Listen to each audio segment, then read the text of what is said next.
السلام علیکم ورحمۃ اللہ وبرکاتہ۔ بسم اللہ الرحمن الرحیم۔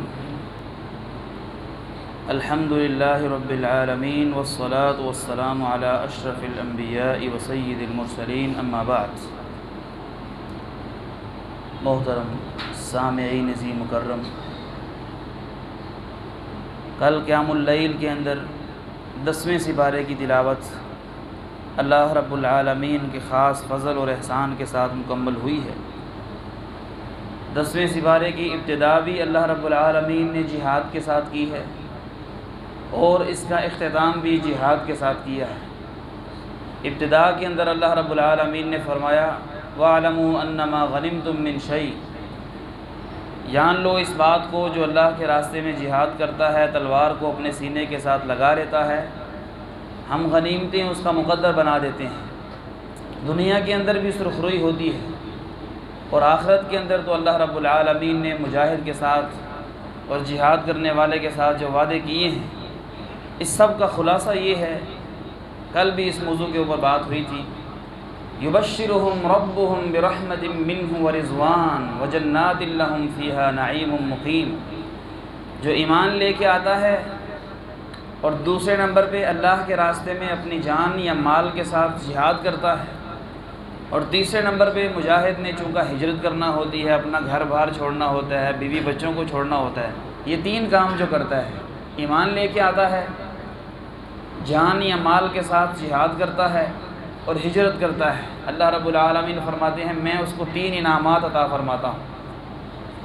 ایمان کے بدلے اللہ کی رحمت آتی ہے، یبشرہم ربہم برحمہ، اللہ رب العالمین فرماتے ہیں آپ کا رب ان کو اپنی رحمت کی خوشخبری سناتا ہے کہ میری رحمت سے پر امید ہو جاؤ، میری رحمت تمہارے اوپر واجب ہو چکی ہے۔ اور جان اور مال کے ساتھ جو جہاد کرتا ہے، اپنا مال پیش کرتا ہے جہاد کے لیے، اپنی جان کو لگا دیتا ہے، ورضوان، اللہ فرماتے ہیں کہ میری خوشنودی اس کے لیے واجب ہو جاتی ہے، میں اس سے راضی ہو جاتا ہوں، اور جس سے اللہ راضی ہو جائے اسے اور کچھ چاہیے بھلا۔ تیسرے نمبر پہ جو ہجرت کرتا ہے، اپنا گھر چھوڑ دیتا ہے، اپنا علاقہ چھوڑ دیتا ہے، اللہ فرماتے ہیں وجنات، اس کے لیے جنت کی خوشخبری ہے، میں اس کو جنت کے گھر عطا کروں گا، جنت کا باسی بناؤں گا، جنت کا شہزادہ بناؤں گا۔ لہم فیہا نعیم مقیم، دنیا کے اندر اگر کوئی اپنے گھر میں ہی رہے، جہاد کرنے نہ جائے، ہمیشہ تو نہیں رہے گا نا، ایک نہ ایک دن اپنے گھر میں بھی فوت ہو جائے گا۔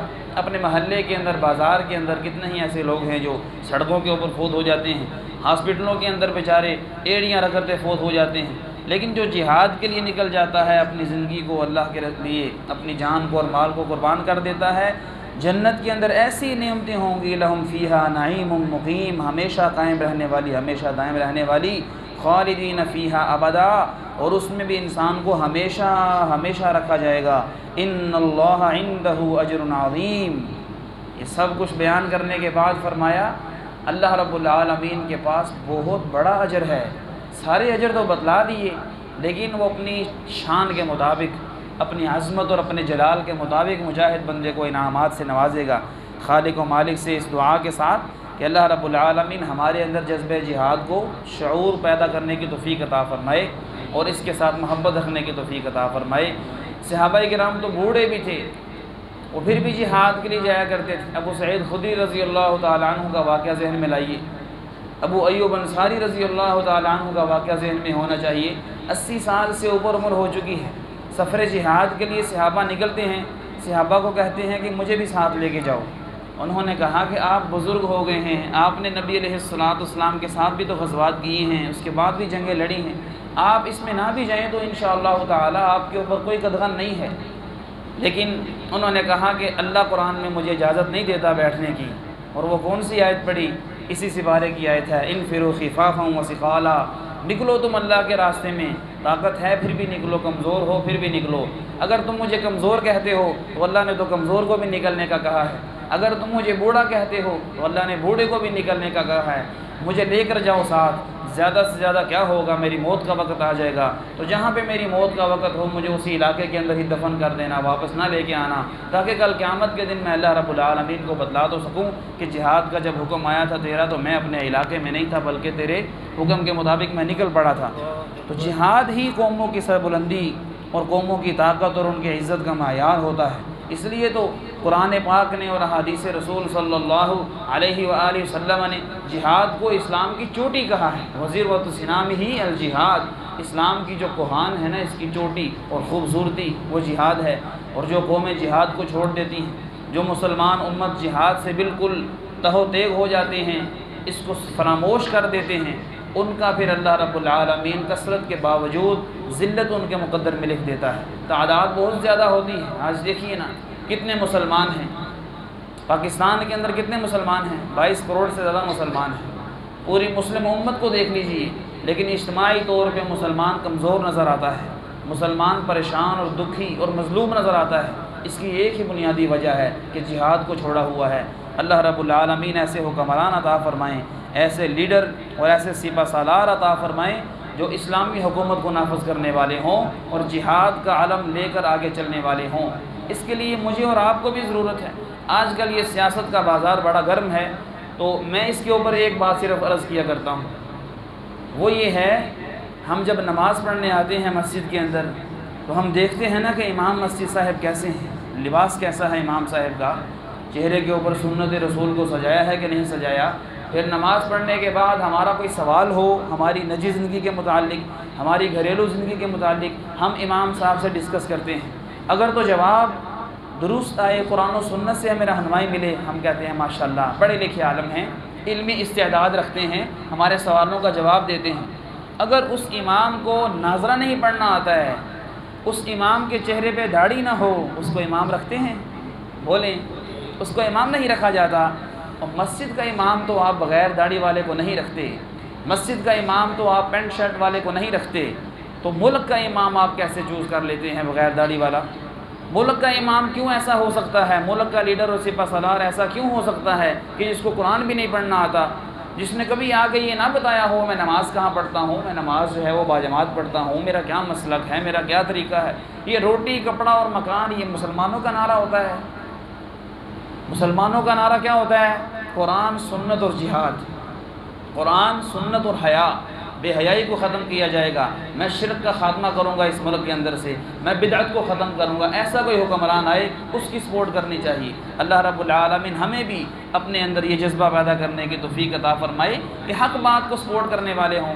ایسے ہی اپنے بھائیوں سے، اپنے کزنوں سے، دوستوں سے اور مسجد کے نمازیوں سے اور 10-10 20-20 سال کے جن کے ساتھ تعلق ہے ان سے لڑا جا رہا ہوتا ہے، یہ لیڈر صحیح نہیں ہے، وہ صحیح نہیں ہے، یہ سب کے سب اسلام کے خلاف ہیں، یہ سب کے سب اپنی عزت چاہتے ہیں، اسلام کی عزت نہیں چاہتے۔ جو اسلام کی بالادستی چاہتا ہے وہ وہی ہے جو اسلام کے مطابق عمل کرتا ہے، جس کا حلیہ کم از کم اسلام والا ہو۔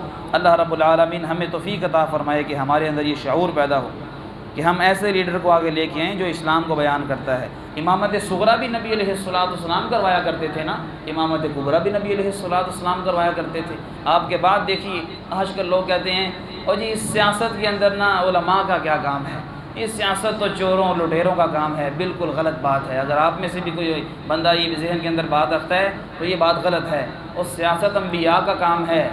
انبیاء کرام علیہ السلام کو نہیں دیکھا آپ نے؟ سیدنا سلیمان علیہ السلام نبی بھی ہیں، بادشاہ بھی ہیں۔ خود جناب محمد الرسول اللہ صلی اللہ علیہ وآلہ وسلم کو اللہ رب العالمین نے جناب جبرائیل علیہ السلام کو بھیج کے یہ اختیار دیا تھا۔ ہم آپ کو اختیار دیتے ہیں، آپ نے بادشاہ نبی بننا ہے یا ایک عام نبی بننا ہے؟ آپ نے فرمایا کہ مجھے تو عاجزی بہت پسند ہے، جو عاجزی کے اندر مزہ ہے وہ بادشاہت کے اندر مزہ نہیں ہے۔ عاجزی کے اندر بھی اللہ نے مجھے بادشاہی بنایا ہے۔ آدم کا بیٹا ہوں لیکن آدم کا بھی سردار ہوں، تمام انبیاء کے بعد آیا ہوں لیکن تمام انبیاء کو میں نے امامت بھی کروائی ہے، ان کا سردار بھی ہوں۔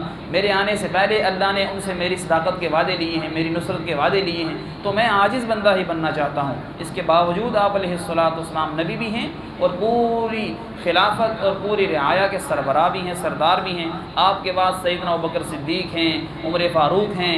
مسجد کا نام ہی عدلیہ ہوا کرتا تھا۔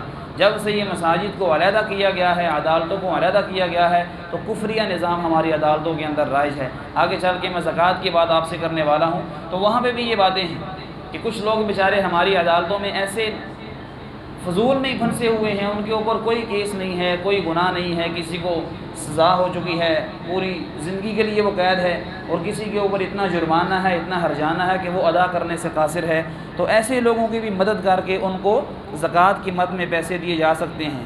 زکوٰۃ کے جو مصارف اللہ رب العالمین نے بیان کیے ہیں نا، ان کو بات بیان کر کے بات کو ختم کرتے ہیں۔ انما الصدقات للفقراء والمساکین، زکوٰۃ کے جو پیسے ہیں فرضی زکوٰۃ کے، یہ فقیروں کے لیے اور مسکینوں کے لیے ہیں۔ فقیر اور مسکین، یہ اردو والا فقیر مسکین نہیں ہے جو ہمارے پاس آ جاتے ہیں۔ فقیر اور مسکین کی ڈیفینیشن کو سمجھنے کی ضرورت ہے۔ فقیر اس کو کہا جاتا ہے جس کے پاس کوئی ذریعہ معاش نہ ہو، نہ اس کے پاس اپنا گھر ہے بیچارے کے پاس اور کرائے کا گھر ہے، کرایہ دینا ہے، نہ اس کے پاس اپنی جاب ہے کہ وہ کوئی ملازمت کر کے وہاں سے پیسے لا کے گھر کا کرایہ دے، اپنے بچوں کی فیسیں دے، اپنے گھر والوں کو کھانا کھلائے، اس کو فقیر کہتے ہیں۔ کوئی ذریعہ معاش نہیں ہے، کچھ بھی نہیں ہے اس کے پاس، فقر ہے، فقر نے اس کی کمر کو توڑا ہوا ہے۔ ایسے لوگوں کا مجھے بھی پتہ ہے اور آپ کو بھی پتہ ہے، اور جو صاحب زکوٰۃ ہیں ان کو تلاش کر کے، افراد کو تلاش کریں زکوٰۃ دینے کے لیے، اداروں کا رخ نہ کریں۔ مسجد کو زکوٰۃ نہیں لگتی، مدرسے کو زکوٰۃ لگتی ہے کہ نہیں لگتی وہ ایک علیحدہ مسئلہ ہے۔ آپ افراد کو تلاش کریں، لوگوں کو تلاش کریں، ان کو جا کے زکوٰۃ دیں، فقیر بندہ تلاش کریں۔ مسکین، مسکین اس کو کہتے ہیں جس کی آمدن تو ہو لیکن اس کے اخراجات بیچارے کے زیادہ ہیں، جیسے اللہ رب العالمین نے فرمایا اما السفینۃ فکانت لمساکین یعملون فی البحر، وہ جو کشتی والا واقعہ سورہ کہف میں اللہ رب العالمین نے بیان کیا، فرمایا وہ کشتی ایک مسکین کی تھی جو سمندر کے اندر چلا کرتی تھی، یعنی کہ وہ کشتی چلتی تھی، مسکین کے پاس پیسے آتے تھے، پھر بھی اس کو مسکین کہا، اس کے آمدن تھوڑی تھی اور اخراجات زیادہ تھے۔ ایسے لوگ بھی ہمیں نظر آتے ہیں جن کی آمدن تھوڑی ہے اور وہ ان کے وسائل اتنے نہیں ہیں، اخراجات زیادہ ہیں، ان کی مدد کی جائے، ان کو زکوٰۃ دی جائے۔ والعاملین علیہا، اور جو زکوٰۃ کے معاملے میں نبی علیہ الصلوۃ والسلام نے عامل مقرر کیے تھے، اگرچہ آج کل یہ نہیں ہیں۔ والمؤلفۃ قلوبہم، جن کے دلوں کو نرم کرنا ہو، اسلام کے ساتھ جوڑنا ہو، نو مسلم ہیں، نیا نیا عقیدہ ان کا بنا ہے، ان کو بھی زکوٰۃ دے کے، ان کو بھی مال دے کے مستحکم کیا جا سکتا ہے۔ اور آج کے دور کے اندر یہ بہت زیادہ ہو رہا ہے، آپ نے دیکھا نہیں قادیانی لوگ اور غیر مسلم لوگ نو مسلموں کو اور نئے نئے سادہ مسلمانوں کو کیسے چکر دکھا کے، ویزے دے کے اور پیسے دے کے شادیاں کروا کے ان کو اسلام سے منحرف کرواتے ہیں۔